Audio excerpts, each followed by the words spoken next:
Ողջույն բոլորին, այս վիդեոյում ուզում եմ խոսել ամուսնության մասին կամ ինչու ամուսնանալը չի ստացվում։ Ինչպես շատերդ գիտեք, 2022 թվականից ի վեր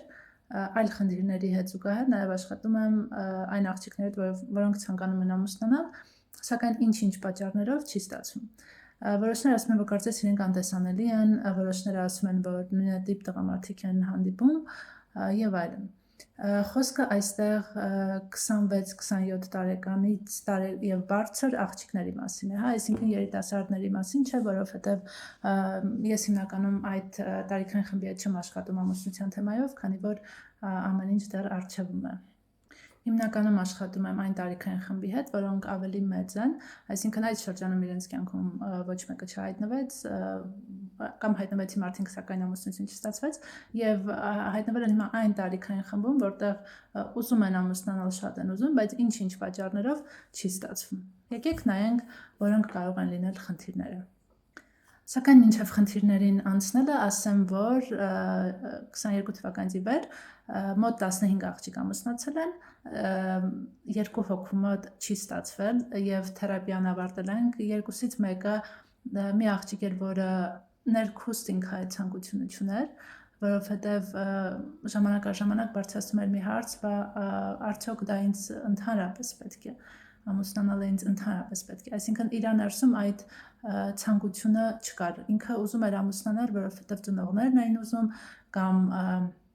շրջապատում իր ընկերուհիների մեծ մասը ամուսնացած էին, բայց ներքին այդ կանչը չկար իր մոտ։ Եվ երկրորդ դեպքը մի աղջիկ էր, որը գալիս էր սեանսների, հոգնած, առանց էներգիա, այսինքն այդ աղջկա կյանքում առաջնահերթ էր իր աշխատանքը, այն պրոյեկտները, որ ինքը անում է, սակայն ոչ ամուսնանալ։ Եվ նույնպես ուզում էր ամուսնանալ, որովհետև ծնողներն էին պահանջում, ուզում եւ այլն։ Բայց ներքուստ իր ներսում այդ կանչը չկար։ Բացի այդ երկու աղջիկներից մնացածը ամուսնացել են, հույսով եմ երջանիկ են, ամեն դեպքում եթե ինչ-որ խնդիր լիներ նորից կդիմեին, ամենայն հավանականությամբ երջանիկ են, միայն մեկն է այդ աղջիկներից հետագայում դիմել, որ թերապիա անցնի, որ ինքը հղիանա, քանի որ իր ներսում կային մի շարք բլոկեր եւ արդեն նախքան թերապիա քանի որ մինչ այդ ինքը անցել էր թերապիա եւ գիտեր թե ներքին բլոկերը, ներքին վախերը ինչպես կարող են ազդել թե ամուսնության վրա եւ թե հղիության վրա, նա հետագայում նաեւ դիմեց, անցավ թերապիա եւ հղիացավ, այժմ ունի բալիկ եւ կարծում եմ էլի երջանիկ է։ Եվ այսպես եկեք տեսնենք, որոնք կարող են լինել այն երկու խնդիրները, որոնց մասին ասեցի, անտեսանելիությունը եւ որ նույն մարդիկ են հանդիպում, որոնք կարող են լինել այդ ամենի սկզբնապատճառը։ Անտեսանելիության պատճառը հիմնականում դա ցածր ինքնագնահատականն է եւ անինքնավստահությունն է։ Երբ աղջիկը այո ինքը ուզում է ամուսնանալ, ինքը արդեն սովորեց, աշխատում է եւ այլն կամ այդ ճանապարհը չի անցել, բայց ուզում է ամուսնանալ, մայր դառնա եւ ստեղծի երջանիկ եւ ամուր ընտանիք, սակայն կարծես ինքը անտեսանելի է։ Երբ ենք մենք դառնում անտեսանելի շրջապատի համար, երբ ներքուստ ցանկությունը կա, բայց ներքին վստահությունը չկա։ Եվ երբ ինքնագնահատական ցածր է, այսինքն ինքը այնքան գեղեցիկ չէ, ինքը այնքան գրավիչ չէ, միգուցե այնքան խլացի չէ, չնայած հայերի մոտ շատ հազվադեպ է դա հանդիպում, որ մարդը ռեալ գնահատի իր գիտելիքը եւ հասկանա, որ խլացի է թե չէ, բայց առաջին երկուսը բավական հաճախ է հանդիպում, երբ որ շատ գեղեցիկ, խնամված, այսպես ասած, կարծես գծած աղջիկը իրեն համարի դգեղ եւ այդ վստահությունը չունենա, որպեսզի ներկայացնի իրեն որպես գրավիչ եւ գեղեցիկ աղջիկ։ Եվ առաջին խնդիրը դա է, երբ մարդը ուզում է մի բան, սակայն ներքուստ լիքը վախեր կան եւ բլոկեր կան, որոնք սահմանափակում են իր ցանկությունը, դա բերում է նրան, որ այո, իրան չեն նկատում եւ օրինակ, եթե 3 աղջիկ կանգնած լինեն, երկուսը անինքնավստահ լինեն, բայց բավականին գեղեցիկ եւ մեկը ինքնավստահ լինի, բայց ոչ այդքան խնամված, ոչ այդքան գեղեցիկ, բայց ինքը ներքին այդ վստահության, այդ էներգիան ունենա, ապա տղան առաջինը իրեն կնկատի։ Գեղեցիկի ձևաչափը, չափանիշը այս դեպքում եւ Հայաստանի դեպքում կոնկրետ մենք հայերի մասին ենք խոսում, դա այն է, որ ունի make-up, ունի մաքուր հագուստ, եղունգները, մաշկը եւ այլն խնամված են եւ մի քիչ էլ տրենդային է հագնվում, այսինքն այս պարագայում Հայաստանում ընդունված է, որ այս աղջիկը գեղեցիկ է եւ նաեւ ունի նուրբ դիմագծեր եւ միջին քաշ։ Հայաստանում սա դիտարկվում է որպես գեղեցիկ խնամված աղջիկ։ Նաեւ խոսում է կիրթ, չափի մեջ եւ զուսպ է իր վարքագծում։ Եթե աղջիկը այս ամենը ունի, սակայն ներքուստ ինքը իրեն տգեղ է զգում, ինքը ինքնավստահ չի զգում, ապա հավանականությունը, որ ինքը կնկատվի, շատ քիչ է։ Նույնը նաև բավականին խելացի մարդկանց մասին, եթե իրենք զգում են, որ իրենց գիտելիքը բավական չէ, ապա սա արդեն աշխատանքի ինտերվյուի ժամանակ է, եթե ինքը կասկածներ ունի իր գիտելիքի վրա, ինքնավստահ չէ, ապա հավանաբար աշխատանքի կընդունվի այն տեխնացում, որը ավելի ինքնավստահ է։ Հիմա անցնենք երկրորդ դեպքին, թե որ դեպքում են կրկնվում սցենարները, այսինքն նույն տեսակի մարդիկ են հանդիպում։ Նայեք, երբ որ մեզ հանդիպում է ինչ-որ մեկը, ինչպես ասում են, մարդը գալիս է մեր կյանք դաս տալու կամ սեր տալու համար։ Հիմա, եթե այդ մարդիկ հանդիպում են, ապա ենթադրաբար նրանք գալիս են, որ ինչ-որ դաս տան։ Եվ եթե մարդը իր դասը չի սովորում, ապա հաջորդ տղամարդը, եթե կինը իր դասը չի սովորում, հաջորդ տղամարդը հավանաբար կլինի նույնպես նույնատիպ տղամարդ։ Եվ այդ շարքը այնքան է կրկնվելու, մինչև աղջիկը հասկանա իր դասը։ Օրինակ, եթե հանդիպել է ալկոհոլային կախվածությամբ տղամարդ, սակայն աղջիկը օրինակ ալկոհոլ չի սիրում, ընդհանրապես չի օգտագործում եւ այլն, ապա իրան այնքան ժամանակ են հանդիպելու այդ տղամարդիկ, մինչև ինքը սկսի ալկոհոլ օգտագործել։ Խոսքը չի վերաբերվում կախվածություն ունենալու մասին, այլ պարզապես առիթներին մի բաժակ գինի սկսի խմել։ Երբ ինքը իրեն թույլ տա ալկոհոլ օգտագործել, այդ ալկոհոլային կախվածություն տղամարդկանց շարքը ավարտվելու է։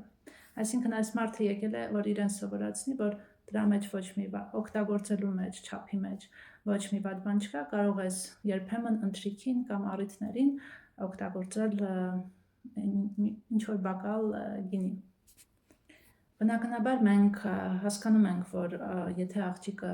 ալկոհոլ չի օգտագործում, վախենում է ալկոհոլից եւ այլն, ապա հավանաբար իր անցյալում որևէ տրավմա կա ալկոհոլի հետ կապված, կամ հոր հետ, կամ պապիկի, տատիկի եւ այլն։ Այսինքն աղջկա կյանքում որևէ խնդիր կա, որը բերում է այդ հարցի բլոկավորմանը։ Եվ հավանականությունը շատ մեծ է, որ իրեն հենց հանդիպելու են այն մարդիկ, որոնք օգտագործում են ալկոհոլ։ Եկեք խոսենք նաև ագրեսիայի մասին, հա, երբ հանդիպում են ագրեսիվ տղամարդիկ, իմպուլսիվ տղամարդիկ, որոնք չեն կարողանում իրենց կառավարել եւ այլն։ Եթե աղջիկը ագրեսիայից վախենում է, ապա հավանականությունը մեծ է, որ իրեն հանդիպելու են ագրեսիվ տղամարդիկ։ Թե ինչու է վախենում ագրեսիայից, դա էլի իր սեփական տրավմայի մասին է, իր անցյալից, իր մանկությունից, բայց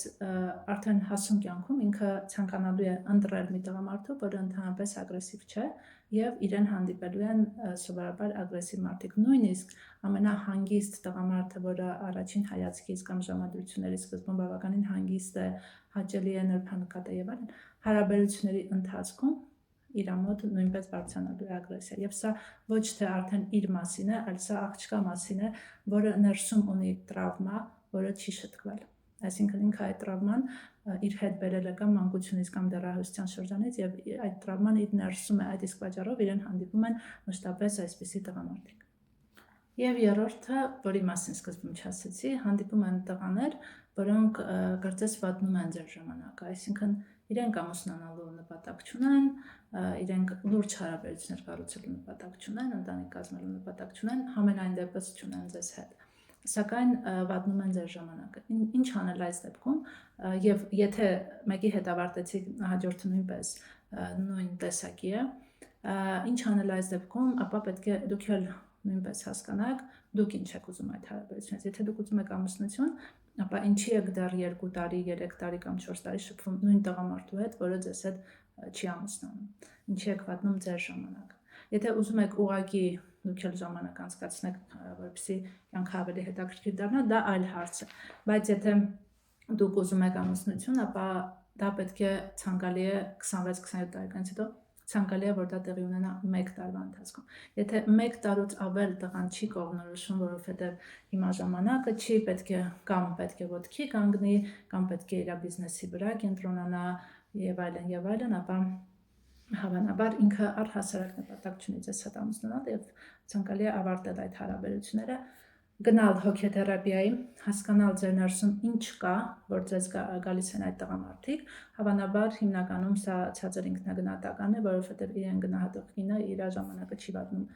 տղամարդու վրա, այլ հստակ հասնում է այնտեղ, որտեղ ինքն է ուզում, այսինքն ուզում է ամուսնություն, ապա ինքը ընտրելու է այն տղամարդուն, որը թեկուզ մի տարվա ընթացքում ամուսնության առաջարկ է անելու։ Իսկ այն տղամարդը, որը սեր է խոստանում, աստղեր է խոստանում եւ այլն, սակայն չի տանում աղջկան այնտեղ, որտեղ աղջիկն է ուզում հայտնվել, այսինքն չի ամուսնանում իր հետ, այս տղան ուղղակի ձեր ժամանակն է վատնում։ Եվ 4-րդ խումբը ընթացքում անդադ հայտնվում են սկզբում, սրանք չհիշեցի, որ ասեմ, եւ 4-րդը դա ամուսնացած տղամարդիկ են։ Կան աղջիկներ, որոնք նույնպես գալիս են թերապիայի եւ ասում են, որ իրենց թեկնածուները հիմնականում ամուսնացած տղամարդիկ են։ Ինչ խնդիր կա այդտեղ։ Այդտեղ որպես կանոն աղջկա ներքին կոնֆլիկտն է, ներքին չլուծված խնդիրն է իր հոր հետ։ Երբ աղջիկը հոգեթերապիայի ընթացքում կարգավորում է իր ներսում իր հարաբերությունները իր հոր հետ, ամուսնացած տղամարդիկ էլ չեն հայտնվում իր կյանքում, որովհետև ամուսնացած տղամարդու հետ հարաբերություններ ունենալը դա այն բացն է աղջկա կյանքում, որը ինքը ունեցել է հոր հետ, այսինքն ամուսնացած տղամարդու հետ շփվելը, շփման մակարդակում, շփվելը դա այն շփումն է, որը բացակայում է աղջկա կյանքում իր հոր հետ։ Հասկանում եմ, որ այս կետը շատերի կողմից կարող է քննադատվել, ամեն դեպքում հոգեբանության մեջ այսպես է։ Եվ ովքեր մոտ են հոգեբանությանը, ինքնաճանաչմանը եւ այլն, իրենք հստակ սա հասկանում են, որ այս ներքին կոնֆլիկտն է, որ բերում է աղջկան դեպի ամուսնացած տղամարդը եւ տղային դեպի ամուսնացած կանայք։ Այսինքն, եթե տղայի կյանքում տղան ուզում է ամուսնանալ, բայց անընդհատ ընտրում է կանանց, որոնք հետագայում պարզվում է, որ ամուսնացած են, ապա ինքը ունի բաց իր ներսում, իր մամայի հետ շփման մակարդակում, հավանաբար մայրը կամ սառն է եղել, կամ մշտապես աշխատել է, չի կարողացել ժամանակ տրամադրել երեխային, կամ այդ ժամանակ ունեցել է, բայց սառն է եղել, չի կարողացել արտահայտել իր էմոցիաները, թե ինչի չի կարողացել, դա արդեն նոր սեփական կոնֆլիկտների մասին է, սեփական տրավմաների մասին է, բայց ունենք տղա, որը ունի կոնտակտ իր մամայի հետ, ասենք հոգ է տարել ամեն ինչ այլ զավակի համար, սակայն այդ էմոցիոնալ կապը չի ստեղծել։ Զրույցներ չեն եղել, դաստիարակության տարբեր նրբություններ չեն եղել եւ տղան մեծացել է կարծես առանց մոր աջակցության։ Մայրը ֆիզիկապես կա ընտանիքում, բայց այդ ջերմությունը, հոգատարությունը տղան չի զգացել։ Հետևաբար հետագայում կյանքի ընթացքում եւ ինքը որոշի իր սեփական ընտանիքը կազմի, իրեն հավանաբար հիմնականում հանդիպելու են ամուսնացած կանայք։ Այսքանը, եթե ինչ-որ հարցեր ունեք, գրեք մեկնաբանություններում, թե ինչպես բացահայտել ագրեսիվ տղամարդուն մինչ ամուսնություն խոսել եմ նախորդ վիդեոյում, կարող եք դիտել։ Եթե հարցեր ունեք կամ քննադատություններ ունեք, մեկնաբանություններ ունեք, գրեք վիդեոյի ներքևում, այս post-ի ներքևում։ Եթե ուզում եք հոգեթերապիա անցնել, կարող եք նույնպես գրել եւ կփորձենք